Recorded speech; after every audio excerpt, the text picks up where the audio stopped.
नमस्कार,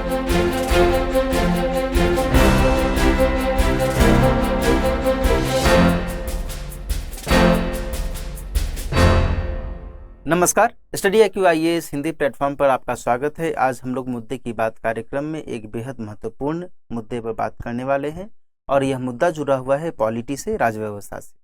दोस्तों, राजव्यवस्था जो विषय है ये IAS के सिलेबस में GS के पेपर 2 में पढ़ा जाता है, मेंस सिलेबस की यदि हम बात करें। हालांकि जो प्री का सिलेबस है, प्री सिलेबस में जो पॉलिटी है वो अपने आप में एक महत्वपूर्ण टॉपिक, महत्वपूर्ण सब्जेक्ट के तौर पर आ जाता है। तो आइए आज की इस विषय में हम लोग समझते हैं कि आखिर जो मुद्दा है वह मुद्दा क्या है। मुद्दा यह है दोस्तों कि सुप्रीम कोर्ट ने आरक्षण के लाभ पर केंद्र सरकार से जवाब मांगा है। ठीक है ना। कौन सा मुद्दा है ये? तो आरक्षण के लाभ पर आधारित यह मुद्दा है ना। इससे जुड़े हुए जो डायमेंशन है इस पर हम एक एक कर अभी बातचीत करेंगे। देखिए, होता है क्या कि 2018 में एक याचिका दायर की गई थी सुप्रीम कोर्ट में, है ना।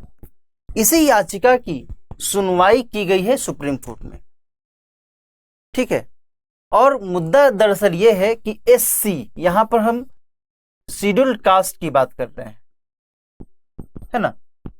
शेड्यूल्ड कास्ट या फिर क्या कहते हैं, अनुसूचित जाति। अनुसूचित जाति। तो अनुसूचित जाति को जो आरक्षण दिया गया है, इस आरक्षण का जो लाभ दिया गया है, क्या यह लाभ अन्य धर्मों में जो दलित समुदाय के लोग हैं, क्या उन्हें भी यह लाभ मिल सकता है? यही महत्वपूर्ण मुद्दा है।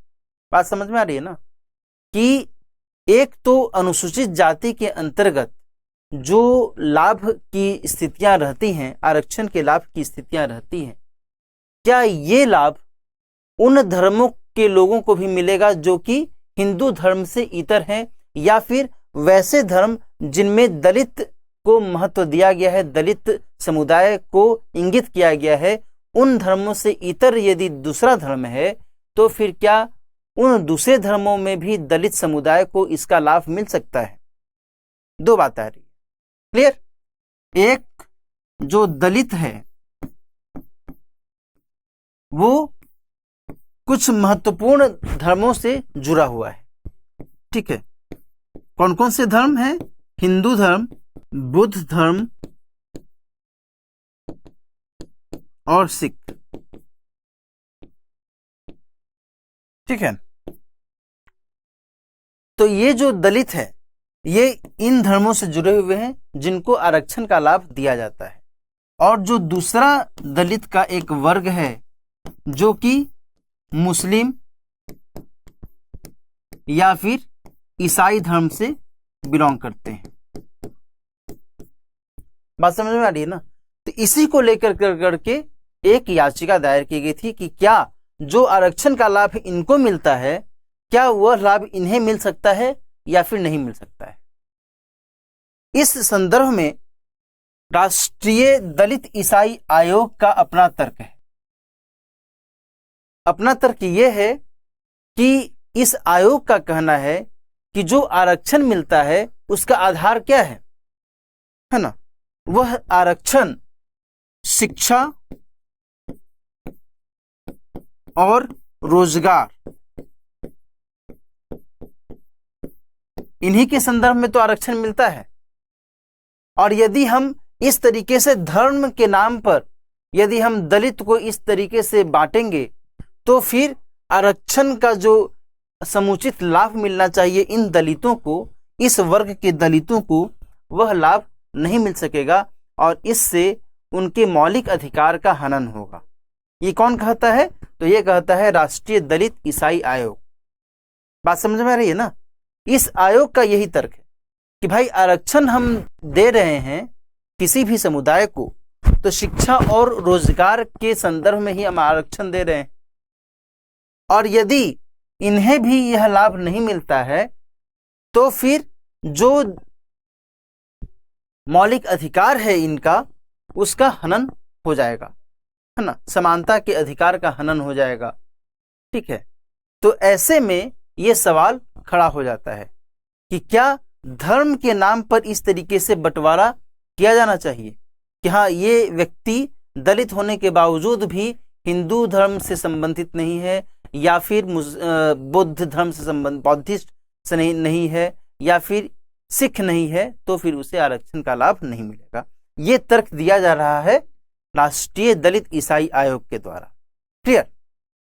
वहीं दूसरी तरफ संविधान के अनुसूचित जाति आदेश 1950, संविधान अनुसूचित जाति आदेश 1950 जो है अपने आप में बहुत ही महत्वपूर्ण आदेश के तौर पर जाना जाता है और माना जाता है, क्योंकि इसी आदेश के माध्यम से, इसी आदेश के जरिए दलित के संदर्भ में इन धर्मों को, हिंदू धर्म, बौद्ध धर्म और सिख धर्म से संबंधित जो दलित हैं उनको आरक्षण का लाभ देने की बात की गई है कि इन्हें ही केवल आरक्षण का लाभ दिया जाएगा, है ना, इनके अलावा नहीं।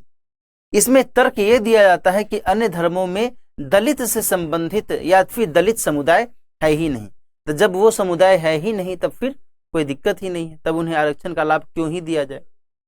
दूसरी एक महत्वपूर्ण बात यह है दोस्तों कि कई बार ऐसी भी स्थितियां पनपी हैं कि कोई बंदा, कोई भी व्यक्ति यदि इस धर्म से संबंधित यानी हिंदू धर्म, बौद्ध धर्म या सिख धर्म में कोई व्यक्ति दलित है और उसने धर्म परिवर्तन कर लिया, है ना, मान लो कि कोई व्यक्ति हिंदू धर्म से धर्म परिवर्तन करके ईसाई धर्म में चला गया, तो उसे अब आरक्षण का लाभ नहीं मिलेगा क्योंकि वह तो अब ईसाई धर्म के अंतर्गत चला गया, है ना। तो इसी संदर्भ में यहां पर सवाल खड़े किए जा रहे हैं कि यह जो धर्म परिवर्तन के कारण उनको आरक्षण से वंचित किया जा रहा है, क्या यह वंचन सही है या फिर गलत है ना। तो ये सारी चीजें यहां पर निकलकर सामने आ रही हैं। इस संदर्भ में रंगनाथ मिश्र आयोग की रिपोर्ट भी कुछ बातें कहती है। मैं यहां पर आपको बताऊं कि यह जो आयोग है इसका गठन किया गया था वर्ष 2004 में और इसका जो वास्तविक नाम है ये था भाषाई और धार्मिक अल्पसंख्यक, भाषाई और धार्मिक अल्पसंख्यक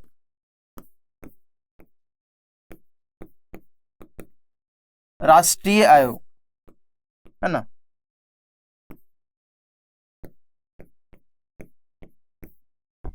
ठीक है, राष्ट्रीय भाषाई और धार्मिक अल्पसंख्यक आयोग के तौर पर इसका गठन किया गया था कि भाषाई और धार्मिक जो भी माइनॉरिटीज हैं, जो भी अल्पसंख्यक हैं, इनके संदर्भ में जो भी जांच हो सकती है उस जांच के आधार पर एक रिपोर्ट पेश की गई थी और इस आयोग की अध्यक्षता की थी पूर्व सीजेआई रंगनाथ मिश्र ने, इसलिए इसका नाम रंगनाथ मिश्र आयोग भी रखा जाता है। ठीक है ना। और इस रिपोर्ट में क्या कहा गया है कि अन्य धर्मों के दलित भी वंचन के शिकार हैं, अन्य धर्मों के जो दलित हैं वो भी वंचन के शिकार हैं। ऐसा नहीं है कि यदि किसी दूसरे धर्म में दलित हैं तो उनको सामाजिक वंचन या आर्थिक वंचन का सामना नहीं करना पड़ता है, ऐसा नहीं है, क्योंकि धर्म के अंतर्गत में भी जातीय सोपान की स्थिति बनी रहती है, जातिगत सोपान की स्थिति बनी रहती है, इससे इनकार नहीं किया जा सकता। और दूसरी तरफ यदि हम धर्म परिवर्तन के आधार पर बात करें तो मान लो कि कोई व्यक्ति यदि हिंदू धर्म में दलित है और उसने धर्म परिवर्तन करके मुसलमान धर्म अपना लिया या फिर ईसाई धर्म अपना लिया, तो केवल धर्म ही तो परिवर्तन हुआ, क्या उसकी सामाजिक अवस्थिति में परिवर्तन हुआ? सामाजिक अवस्थिति में परिवर्तन तो नहीं हुआ, है ना, देन एंड देयर। तो ये एक तर्क रखा जाता है। ठीक है, बहरहाल यदि हम इस आयोग की रिपोर्ट पर जाएं तो इसमें भी इस बात को स्वीकार करने की बात की गई है कि अन्य धर्मों के दलित भी वंचन के शिकार होते हैं। और इसके संदर्भ में उसने ये भी कहा था, उस आयोग ने ये भी कहा था कि अलग अलग समुदाय की जनसंख्या के आधार पर आरक्षण की सुविधा देनी चाहिए, है ना, उनकी जनसंख्या कितनी है उसके आधार पर आरक्षण की सुविधा दी जा सकती है।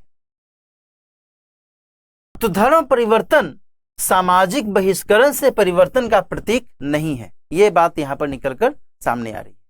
तो इस संदर्भ में ये चीजें महत्वपूर्ण हो जाती हैं। अन्य धर्मों में भी जातिगत सोपान की स्थिति बनी रहती है, जिसके बारे में मैंने अभी जिक्र भी किया। और सामान्य तौर पर धर्म परिवर्तन से दलित वंचन की संभावना नहीं रहती है ना, ये भी हमने जिक्र किया। तो ये सारी बातें आपके लिए यहाँ पर महत्वपूर्ण हो जाती हैं कि वर्तमान में सुप्रीम कोर्ट ने क्या मंशा जताई है और इस संदर्भ में केंद्र सरकार क्या निर्णय लेती है, क्या वो अपना स्टैंड रखती है, ये आने वाले सप्ताहों में ही पता चल सकता है। तो आज की चर्चा में हमने इन सभी मुद्दों को एक एक करके समझने की कोशिश की।